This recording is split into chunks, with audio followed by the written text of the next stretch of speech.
Good morning. Today we will discuss about the next topic in drugs acting on cardiovascular system, anticoagulants. Anticoagulants हैं ये वो agents होते हैं जो blood coagulation या फिर ब्लड क्लॉट बनने से रोकते हैं। नॉर्मली बॉडी में जो ब्लड होता है वो क्लॉट नहीं होता क्योंकि उसमें हिपेरिन होता है जो ब्लड वेसल्स में ब्लड को क्लॉट होने से रोकता है। एंटीकोएगुलेंट्स को हम लेबोरेटरीज़ में यूज़ करते हैं डायग्नोसिस एंड एनालिसिस के लिए, ब्लड ट्रांसफ्यूजन के दौरान ब्लड को क्लॉट होने से रोकने के लिए और बॉडी में जो थ्रोम्बस के डेवलपमेंट एंड एनलार्जमेंट को प्रिवेंट करने के लिए। थ्रोम्बस क्या होता है? ब्लड वेसल्स में ब्लड क्लॉट बन जाते हैं जो ब्लड फ्लो को ब्लॉक करते हैं। तो इस कंडीशन को प्रिवेंट करने के लिए एंटीकोएगुलेंट्स यूज़ किए जाते हैं। नेक्स्ट है क्लासिफिकेशन ऑफ एंटीकोएगुलेंट्स। एंटीकोएगुलेंट्स है उनको टू ग्रुप्स में क्लासिफाइड किया जाता है। फर्स्ट है in vitro anticoagulants and second है इन विवो एंटीकोएगुलेंट्स।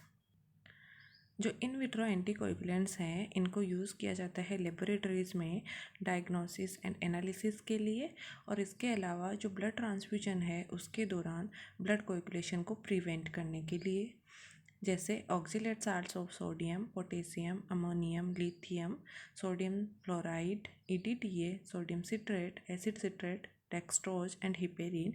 हिपेरिन है इनको इन विट्रो और इन विवो दोनों तरह से यूज किया जाता है। नेक्स्ट ग्रुप है इन विवो एंटीकोएगुलेंट्स जिसमें फर्स्ट है हिपेरिन एंड डेरिवेटिव्स जैसे डेनापारोइड एंड डेक्सट्रेन सल्फेट। सेकंड ग्रुप है ओरल एंटीकोएगुलेंट्स और विटामिन के इनिबिटर्स जैसे वारफेरिन एंड डाइक्यूमोरॉल। थर्ड है direct inhibitors of coagulation factors जैसे रिवारोक्साबन, एपीएक्साबन जो कि फैक्टर 10 का इनिबिटर है, हिरुडीन, बाइवेलिरुडीन एंड डेसिरुडीन जो फैक्टर 2 का इनिबिटर है, अर्गाट्राबेन जो कि थ्रोम्बिन का इनिबिटर है। फर्स्ट ग्रुप है in vitro anticoagulants. In vitro anticoagulants जो होते हैं ये क्या करते हैं, जो आयनिक कैल्शियम होता है उसके साथ कॉम्प्लेक्स बना लेते हैं। आयनिक कैल्शियम जो होता है वो फैक्टर 4 है ब्लड क्लॉटिंग में। तो जब इसके कैल्शियम के साथ कॉम्प्लेक्स बना लेते हैं तो कैल्शियम है वो अनअवेलेबल हो जाता है जिसकी वजह से जो कोएगुलेशन कैस्केड है वो इनहिबिट हो जाती है और ब्लड कोएगुलेशन है वो नहीं हो पाता। एग्जाम्पल्स है oxalate salts of sodium, potassium, ammonium, lithium, sodium fluoride, EDTA जिनको लेबोरेटरी पर्पज़ के लिए यूज़ किया जाता है। इसके अलावा sodium citrate, acid citrate, dextrose and heparin जिसे blood transfusion and laboratory purpose के लिए यूज़ किया जाता है। सोडियम फ्लोराइड जो है उसको हम मेनली यूज़ करते हैं ग्लूकोज एस्टिमेशन के लिए। इन विट्रो एंटीकोएगुलेंट्स का यूज़ क्या है, ब्लड ट्रांसफ्यूजन के दौरान ब्लड क्लॉटिंग को प्रिवेंट करने के लिए, डायग्नोसिस एंड एनालिसिस के लिए यूज़ किया जाता है। सेकेंड ग्रुप है इन विवो एंटीकोएगुलेंट्स और सिस्टेमिक एंटीकोएगुलेंट्स। इसमें फर्स्ट है हिपेरिन एंड डेरिवेटिव्स। ये इंजेक्टेबल रैपिड एक्टिंग एंटीकोएगुलेंट्स होते हैं जिन्हें मेनली थ्रोम्बस के डेवलपमेंट एंड एनलार्जमेंट को प्रिवेंट करने के लिए यूज़ करते हैं। हिपेरिन है उसको mainly porcine intestinal mucosa and bovine lung से ऑब्टेन किया जाता है। नेक्स्ट टॉपिक है मैकेनिज्म ऑफ एक्शन।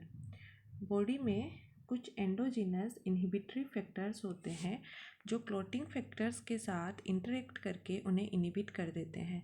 जब क्लॉटिंग फैक्टर्स ही इनहिबिट हो जाते हैं तो जो ब्लड क्लॉटिंग की कैस्केड है वो इनहिबिट हो जाती है और ब्लड क्लॉट नहीं हो पाता। हिपेरिन जो है वो mainly antithrombin 3rd and heparin cofactor 2nd से बाइंड करके इन इनहिबिटरी फैक्टर्स का क्लॉटिंग फैक्टर्स के साथ इंटरेक्शन बढ़ा देते हैं और जो फैक्टर्स है उनकी एक्टिविटी को इनहिबिट कर देता है। हिपेरिन जो है वो मेनली एग्जिस्टिंग क्लॉट है उसकी ग्रोथ को प्रिवेंट करता है। नेक्स्ट है साइड इफ़ेक्ट्स। हेमरेजेज एंड थ्रोम्बोसाइटोपिनिया जो है वो मेजर कॉम्प्लिकेशंस है। ट्रीटमेंट में क्या है, हिपेरिन जो ओवरडोज है उसके ट्रीटमेंट के लिए प्रोटामीन सल्फेट यूज़ किया जाता है। क्लिनिकल यूज़ हिपेरिन को मेनली यूज़ करते हैं prevention and treatment of Venus and pulmonary thrombosis. इसके अलावा रैपिड एंटीकोगुलेंट एक्टिविटी यदि रिक्वायर्ड है, जैसे कि एक्यूट थ्रोम्बोसिस के केसेस में, तो वहाँ पे हिपेरिन है वो ड्रग ऑफ चॉइस होता है। नेक्स्ट है हेपेरिनोइड्स। ये नॉन हिपेरिन एजेंट्स होते हैं जिनकी एक्टिविटी है वो हिपेरिन के जैसी होती है, जैसे danaparoid, dextran sulphate, dermatan sulphate etcetera. Next group है vitamin K inhibitors. Vitamin K है वो एक फेट सोल्यूबल विटामिन होता है जो कुछ क्लॉटिंग फैक्टर्स के लीवर में सिंथेसाइज्ड होने के लिए रिक्वायर्ड होता है। तो जो विटामिन के इनहिबिटर्स होते हैं ये एजेंट विटामिन के की एक्टिविटी को ब्लॉक कर देते हैं, जिसकी वजह से जो विटामिन के डिपेंडेंट क्लॉटिंग फैक्टर्स है उनका लीवर में सिंथेसिस नहीं हो पाता और ब्लड क्लॉटिंग है वो इनहिबिट हो जाता है, जैसे वारफेरिन, डाइक्यूमोरॉल एक्सेट्रा। जो विटामिन के इनहिबिटर्स होते हैं उनको मेनली ओरली यूज़ किया जाता है, इसलिए इन्हें ओरल एंटीकोगुलेंट्स भी बोलते हैं। क्लिनिकल यूजेस क्या है, जो वारफेरिन है उसको हम यूज़ करते हैं जो रिकरेंस थ्रोम्बोटिक कंडीशंस है, जैसे Venus thrombosis and pulmonary thrombosis के केसेस हैं, उनके long term treatment and prevention के लिए वारफेरिन यूज़ किया जाता है। नेक्स्ट ग्रुप है direct inhibitors of coagulation factors. इसमें फर्स्ट है डायरेक्ट इनहिबिटर्स ऑफ फैक्टर 10, जैसे रिवारोक्साबन एंड एपीएक्साबन। नेक्स्ट है direct inhibitor of coagulation factor second, जैसे हिरुडीन, बाइवेलिरुडीन एंड डेसिरुडीन। थर्ड है डायरेक्ट थ्रोम्बिन इनहिबिटर्स, जैसे अर्गाट्रोबन। Thank you.